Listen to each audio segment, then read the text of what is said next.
अस्सलाम वालेकुम स्टूडेंट्स, क्या हाल हैं।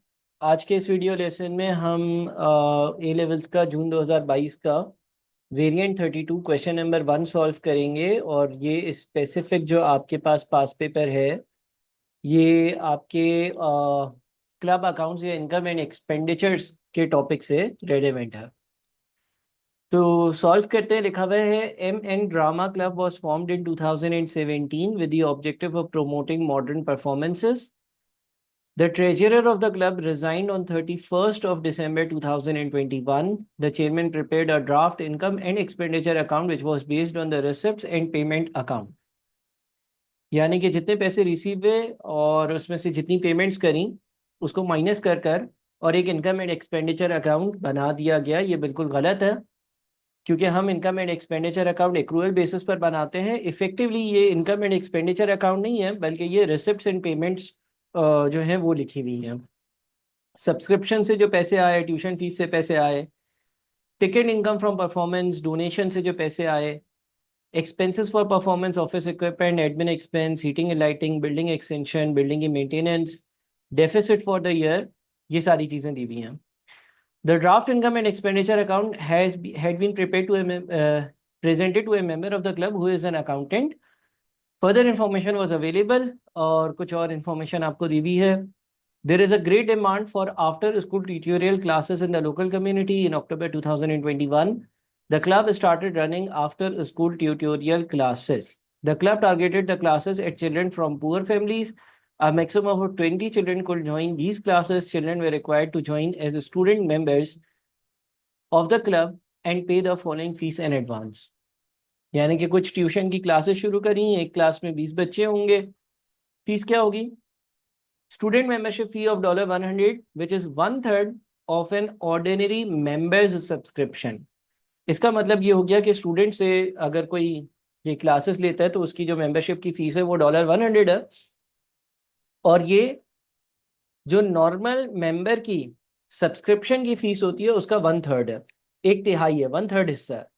तो इसका मतलब ये हो गया कि जो मेंबर की नॉर्मल सब्सक्रिप्शन होगी ना, अगर मैं वो यहीं पर आप लोगों के लिए लिख दूं, एक मेंबर की नॉर्मल जो सब्सक्रिप्शन होगी वो कितनी होगी? एक मेंबर की नॉर्मल जो सब्सक्रिप्शन होगी वो होगी 100 मल्टीप्लाइड बाई 3।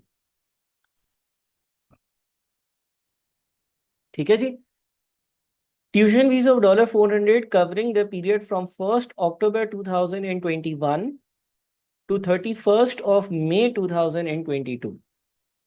अच्छा, एक और चीज, इफेक्टिवली हमारा जो ईयर है वो 31 दिसंबर, 31 दिसंबर को है। तो अगर मैंने यहाँ पर ट्यूशन फीस ली है, पहले तो मैं कुछ यहाँ पर आपको अगेन वर्किंग कर दूँ। टोटल जो मैंने ट्यूशन फीस ली है वो कितनी ली है? 400 एक बच्चे से, एक क्लास में 20 बच्चे हैं। तो इसका मतलब ये हो गया कि मैंने जो ट्यूशन फीस बच्चों से ली होगी वो होगी 400 मल्टीप्लाइड बाई 20, यानी कि 8,000। अब ये 8,000 की फीस जो मैंने इनसे ली है, ये मैंने अक्टूबर के लिए, नवंबर के लिए, दिसंबर के लिए, जनवरी, फेब, मार्च, अप्रैल, मई के लिए, यानी कि 8 महीनों के लिए ली है। ठीक है, ये 8 महीनों की ट्यूशन फीस है। अच्छा, ये देखते हैं ऊपर आ रही है क्या ये? देखें, यहाँ पर भी ट्यूशन फीस लिखा हुआ है और 8,000 लिखा हुआ है। क्या ये पूरा का पूरा मेरे इनकम में जाना चाहिए? नहीं। एक्रूअल्स बेसिस पर अकाउंटिंग जब हम करते हैं तो हम, अगर हमारे ईयर एंड December 31 है तो उस दिन तक जितनी भी हमारी मंथ्स गुजर चुके हैं उतना मुझे इनकम में लेकर जाना चाहिए। इसका मतलब ये जो टोटल फीस आई है ₹8,000, इसमें से इनकम कितनी होनी चाहिए इस साल की? इस साल की इनकम के लिए 8,000 जो है वो अक्टूबर, नवंबर, दिसंबर, जनवरी, फरवरी, मार्च, अप्रैल, मई, 8 महीनों का 8 से डिवाइड करते हैं तो एक महीने की फीस आएगी। और 3 महीने, अक्टूबर, नवंबर और दिसंबर, 3 महीनों की फीस इस साल आनी चाहिए। तो 8,000 डिवाइडेड बाई 8 इंटू 3 अगर मैं कर देता हूँ तो ये 3,000 बन जाता है। 3,000 की फीस जो है वो मुझे इनकम एंड एक्सपेंडिचर में लेकर जानी चाहिए। अगर मैंने 8,000 रिसीव किए हैं तो बाकी जो 5,000 है ना, बाकी जो 5,000 है वो प्री पेमेंट है, यानी कि बच्चों ने एडवांस में मुझे फीस दी है जिसकी सर्विसेज अगले साल मैं प्रोवाइड करूंगा, तो मेरे लिए वो एक प्री पेमेंट का अमाउंट है। ठीक है जी, ये मैं साथ साथ आप लोगों के वर्किंग कर रहा हूँ ताकि आसानी से हम सवाल को समझ सकें, पॉइंट के साथ साथ ही हम चलते रहें।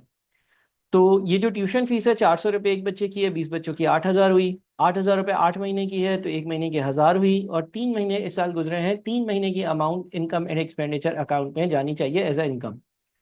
The tuition fee is refundable on a monthly basis if the student withdraws. Student membership fee is non-refundable. The tutors are volunteers and have experience in teaching. The classes were popular and were fully booked. Information relating to ordinary members' subscriptions at 31st December 2021 and at 31st December 2020 is as follows.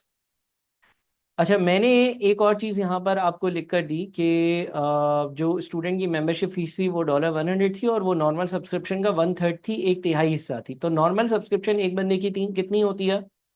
300 होती है, ठीक है ना। मैंने 100 को 3 से multiply किया था। अब यहाँ पर वो सब्सक्रिप्शन अकाउंट से रिलेवेंट मुझे इन्फॉर्मेशन देता है। क्या इन्फॉर्मेशन देता है? पहले 31 दिसंबर 2020 की बात करते हैं, यानी कि इस साल के ओपनिंग बैलेंसेस की बात करते हैं। Number of members paid in advance 9।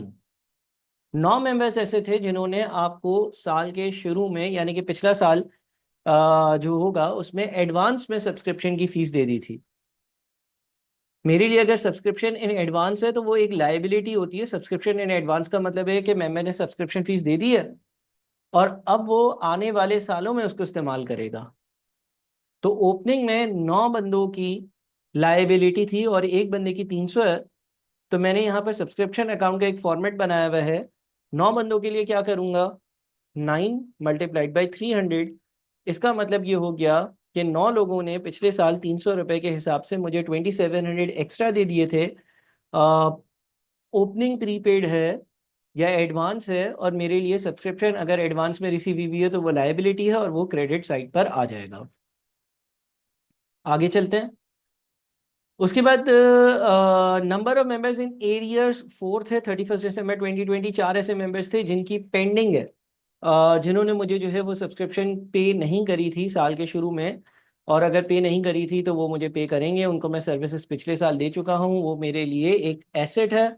तो इसका मतलब ये हो गया, कितने लोग हैं भाई? 4। 4 लोग हैं, तो 4 लोगों का 300 रुपये के हिसाब से ओपनिंग एक्रूड है। उन्होंने मुझे दिया नहीं है, देना चाहिए था पिछले साल ही, इस साल दे देंगे, लेकिन साल के शुरू में मेरा ये रिसीवेबल है। अच्छा सर, कितने पैसे रिसीव हुए हैं? देखें, उसने ये बोला था शुरू में सवाल के कि इनकम एंड एक्सपेंडिचर अकाउंट जो है ना, वो किसी इन एक्सपीरियंस बंदे ने बनाया और जितने पैसे रिसीव किए उसको इनकम कह दिया, और जितने पैसे किसी को पे करे उसको एक्सपेंस कह दिया। तो यहाँ पर ये जो सब्सक्रिप्शन का अमाउंट आ रहा है 40,000 और 400 रुपये, ये 40,000 और 400 रुपये दरअसल पूरे साल में जो सब्सक्रिप्शन रिसीव हुई हैं वो हैं, यानी कि ये बैंक वाली वैल्यू है। अच्छा, क्लोजिंग देख लेते हैं। इस साल के आखिर में number of members paid in advance 0 है, यानी कि कोई भी ऐसा मेंबर नहीं होगा जिसने मुझे उससे अगले साल की, यानी कि 2022 की एडवांस में सब्सक्रिप्शन दे दी हो। तो ये अमाउंट 0 है। और इसके अलावा 24 मेंबर्स ऐसे हैं जिनकी पेंडिंग होगी, यानी कि मुझे रिसीव करनी होगी, यानी कि मेरे लिए एसेट होगा। एसेट का क्लोजिंग जो है वो इधर आता है। 24 मेंबर्स ऐसे हैं जिन्होंने मुझे सब्सक्रिप्शन फीस इस साल नहीं दी है, कोई बात नहीं, अगले साल दे देंगे। तो 24 × 300। तो इसका मतलब ये हो गया कि अगर मैं इस अकाउंट को कंप्लीट करूं, मेरे पास ये वाली साइड जो है इसका टोटल आ रहा है 50300। 50300 में से मैं माइनस कर दूंगा 1200। तो 49,100 मेरे इनकम में जाना चाहिए। इस साल की इनकम होनी चाहिए सब्सक्रिप्शन के नाम पर। अच्छा, इसको सोचने समझने और करने का एक और तरीका होता है, वो ये है कि मैंने 40,000 और 400 रुपये रिसीव करे हैं। ठीक है, 40,000 और 400 रुपये मैंने इस साल रिसीव करे हैं, पहली चीज। दूसरी चीज, इसमें से 1,200 रुपये उन लोगों के हैं जिनको मैंने पिछले साल सर्विस दी थी, लेकिन पिछले साल उन्होंने पेमेंट नहीं करी थी, इस साल कर दी। तो वो 40,400 में भी शामिल है। उन्होंने पैसे जब दिए तो 40,400 में भी शामिल है। बहरहाल वो इस साल के नहीं है, वो पिछले साल के हैं। उसके बाद 2,700 रुपये ऐसे थे जो लोगों ने पिछले साल मुझे दे दिए थे, लेकिन बोला था सर्विसेज हम आने वाले साल में लेंगे, यानी कि इस साल ले रहे हैं। और उसके अलावा 7,200 रुपये ऐसे हैं जिसकी सर्विसेज मैंने इस साल ली है, बट उन्होंने मुझे पेमेंट नहीं करी है, वो अगले साल पेमेंट करेंगे। तो इस लॉजिक से भी अगर आप इसको देखेंगे तो ये 49,100 आ जाता है। और मैं क्या करता हूँ, मैंने इनकम एंड एक्सपेंडिचर बनाना है सवाल में, मुझे मालूम है, मैंने रिक्वायरमेंट पढ़ी भी है, तो मैं इनकम एंड एक्सपेंडिचर वाली अमाउंट भी यहाँ पे लिख देता हूँ 49,100, बल्कि इसको यहाँ से लिंक कर देता हूँ ताकि आप लोगों को आसानी हो। 49,100 हमारी सब्सक्रिप्शन की वैल्यू हो गई। ठीक है जी। अच्छा, ट्यूशन फीस की वर्किंग भी हम मेरे ख्याल में कर चुके हैं। कैसे कर चुके हैं? ट्यूशन फीस के बारे में हमने ये वर्किंग करी ना, कि जो हमें 8,000 मिले हैं वो पूरे के पूरे इस साल की इनकम के नहीं है, बल्कि 8,000 रुपये तो रिसीव हैं। इनकम में कितने जाने चाहिए? इनकम में सिर्फ और सिर्फ 3,000 रुपये जाने चाहिए, और उसकी मैंने आप लोगों को लॉजिक भी बता दी। तो क्योंकि मुझे मालूम था तो मैंने फॉर्मेट बनाया हुआ था, तो मैंने यहाँ पर इसको भी, ट्यूशन फीस को भी जो है ना वो 3,000 लिख देता हूँ। ये मैंने लॉजिक आप लोगों को इसकी भी समझा दी है। चले जी। अच्छा, आगे क्या है भाई? ये पॉइंट 1 और 2 कवर हो गया। Third point, information relating to non current assets. Building और इक्विपमेंट दो नॉन करेंट एसेट्स है। बिल्डिंग की जो कॉस्ट है वो 2 लाख रुपए है। एक्यूमुलेटेड डेप्रिसिएशन 1,10,000 रुपये है। डेप्रिसिएशन का मेथड स्ट्रेट लाइन है, और एनुअल रेट जो है वो 10% का है। बिल्डिंग की कॉस्ट, एक्यूमुलेटेड डेप्रिसिएशन, डेप्रिसिएशन का मेथड और रेट दिया हुआ है। A full years depreciation is charged in the year of purchase of the asset. किसी भी साल कोई भी एसेट परचेज करा जाता है तो उस साल उसकी पूरी की पूरी डेप्रिसिएशन चार्ज होती है। An item of office equipment was purchased on credit during the year. एक कोई चीज़ थी, कोई आइटम था, ऑफिस इक्विपमेंट था, वो ड्यूरिंग द ईयर मैंने परचेज करा। The debt was repayable in 3 equal installments at intervals of 4 months, with the first payment made in October 2021। और उसकी जो पेमेंट है वो 3 किस्तों में करनी थी, 4-4 महीनों के। और पहली एक जो किस्त है वो अक्टूबर 2021 में पे हुई है। अच्छा, अब यहाँ पर और क्या लिखा हुआ है, चलिए देखते हैं। During the year member donated, donation से रिलेवेंट है, और प्रीपेड और एक्रूड एक्सपेंसेस से रिलेवेंट बातें हैं। भारत, हम एक काम करते हैं, बिल्डिंग की डेप्रिसिएशन कैलकुलेट करते हैं। सर कैसे कैलकुलेट करेंगे? बिल्डिंग के लिए मेथड क्या है? Straight line. Straight line method है तो रेट किस पर अप्लाई होता है? कॉस्ट पर अप्लाई होता है। लेकिन एहतियातन एक बार ये देख लें कि ड्यूरिंग द ईयर कोई हमने बिल्डिंग परचेज तो नहीं करी, क्योंकि ये ओपनिंग बैलेंस है 2 लाख का। तो अगर हम यहाँ पर जाते हैं ना तो देखें, बिल्डिंग की एक्सटेंशन हुई है 16,000 रुपये में। अगर बिल्डिंग की एक्सटेंशन होती है तो वो एक कैपिटल एक्सपेंडिचर है, बिल्डिंग की कॉस्ट में इंक्लूड होता है और डिप्रिशिएट होता है। तो 16,000 रुपये ये हैं, और 2 लाख की बिल्डिंग इन इट सेल्फ हमारे पास थी। तो 16,000 और 2 लाख, यानी कि 2,16,000 पर डिप्रिसिएशन लगेगी, और 10% लगेगी क्योंकि स्ट्रेट लाइन मेथड है। बिल्डिंग के लिए तो बड़ा सिंपल हो गया। बिल्डिंग के लिए कुछ इस तरह से हो जाएगा कि 2 लाख की बिल्डिंग थी, 16,000 की एक्सटेंशन करवाई, ये बन जाता है 2,16,000। इस पर आप 10% अप्लाई कर दो। कॉस्ट पर क्यों अप्लाई कर रहे हो? इसलिए क्योंकि straight line method of depreciation apply हो रहा है। तो 2 लाख प्लस 16,000 मल्टीप्लाइड बाई 10%, ये बन जाता है 21,600। ठीक है जी। इक्विपमेंट की बात करते हैं। इक्विपमेंट के लिए यहाँ पर ऑफिस इक्विपमेंट फर्स्ट इंस्टॉलमेंट लिखा हुआ है 2,000।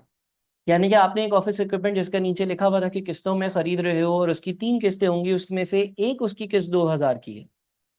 जब आपने ये ऑफिस इक्विपमेंट खरीदी होगी ना, तो ये पूरी ऑफिस इक्विपमेंट की वैल्यू नहीं है, ये तो पहली किस्त जो आपने पे करी है उसकी वैल्यू है, क्योंकि ये तो इफेक्टिवली रिसिप्ट से पेमेंट अकाउंट है।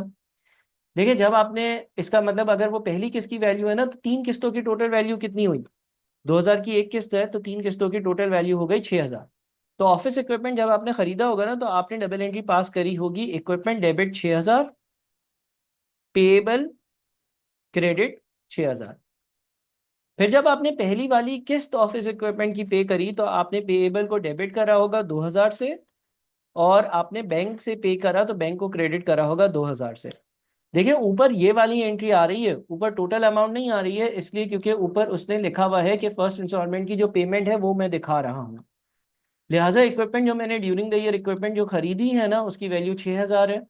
रिड्यूसिंग बैलेंस मेथड डेप्रिसिएशन का है, 1,20,000 की पहले से इक्विपमेंट थी, और उस पर 85,000 रुपये की एक्यूमुलेटेड डेप्रिसिएशन थी।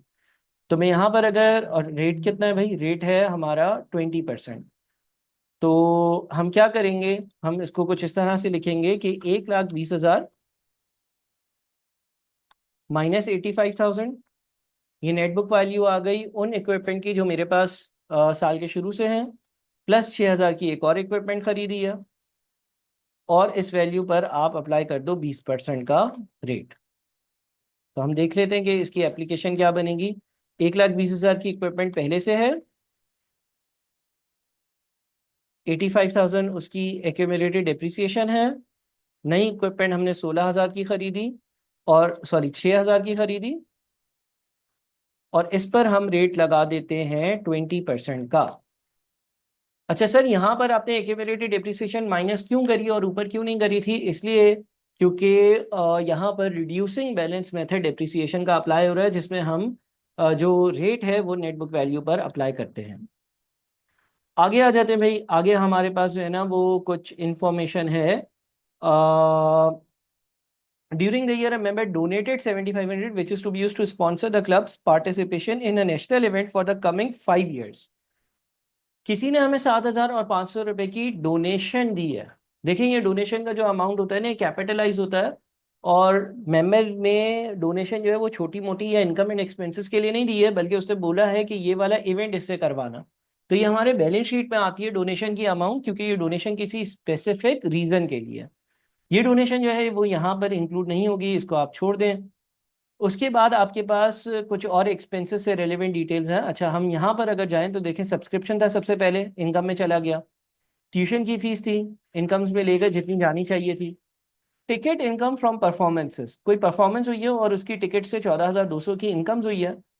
और यहाँ पे लिखा हुआ है एक्सपेंसेस फॉर परफॉर्मेंस 11,500। जनरली हम इन दोनों को नेट कर कर इनकम लेकर जाते हैं अपने पीएनएल में। आपने कोई परफॉर्मेंस कराई 14,200, उससे आए 11,500 रुपये आपने पे करे। तो यहाँ पर प्रॉफिट फ्रॉम परफॉर्मेंसेस कैसे लिखेंगे? 14,200 रुपये इनकम आई परफॉर्मेंसेस से, और 11,500 रुपये आपने परफॉर्मेंसेस के अगेंस्ट किसी को पे करे, कोई परफॉर्मर वगैरह आया होगा उसको पे करे। तो ये आपकी तीन इनकम हो गई, 14,200 माइनस 11,500। इनकम्स का टोटल कितना हुआ? 54,800 हो गया। ये आपने यहाँ पर अपर लाइन बना दी। ठीक है जी, अब एक्सपेंसेस पर आते हैं। अगर हम अपनी पेमेंट साइड देखते हैं तो एक्सपेंसेस फॉर परफॉर्मेंस ये हमने लिख दिया है। ऑफिस इक्विपमेंट जितने की परचेज करी उससे हमने डिप्रिसिएशन कैलकुलेट कर ली। इनकम एंड एक्सपेंडिचर अकाउंट में डिप्रिसिएशन जानी चाहिए। एडमिन एक्सपेंसेस 30,100 के यहाँ पर लिखे हुए आ रहे हैं, और यहाँ पर एडमिन एक्सपेंसेस का क्लोजिंग एक्रूड है 9,000, जो कि ऐड होगा। एक्रूड का मतलब ये होता है कि ये पे नहीं किया लेकिन सर्विसेज इस्तेमाल करिए, और ओपनिंग माइनस होगा क्योंकि ये 6,200 पिछले साल का है। तो 9,000 ऐड और 6,200 माइनस, 9,000 ऐड और 6,200 माइनस, तो 30,100 प्लस 9,000 ऐड और 6,200 minus.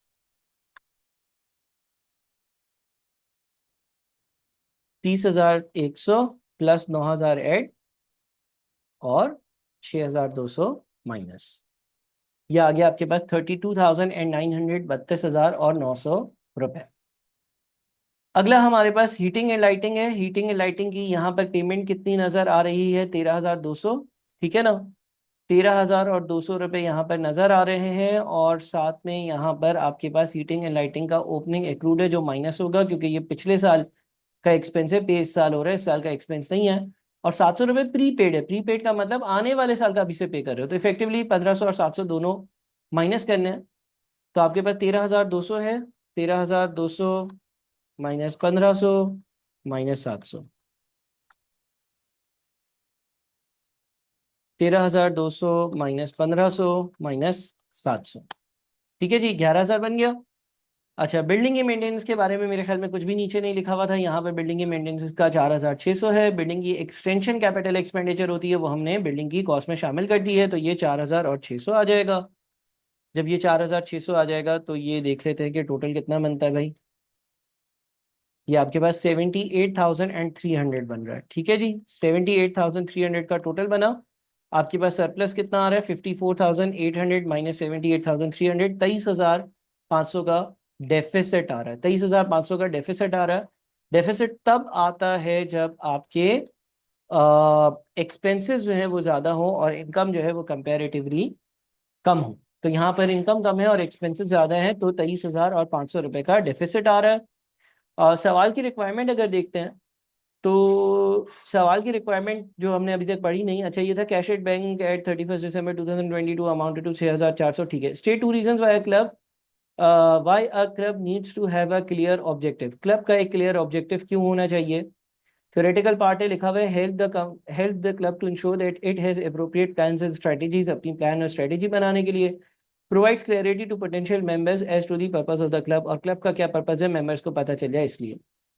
Explain how the tuition fees of 8,000 should be treated in the revised financial statements of M Drama Limited. Support your answer with reference to the relevant accounting concept.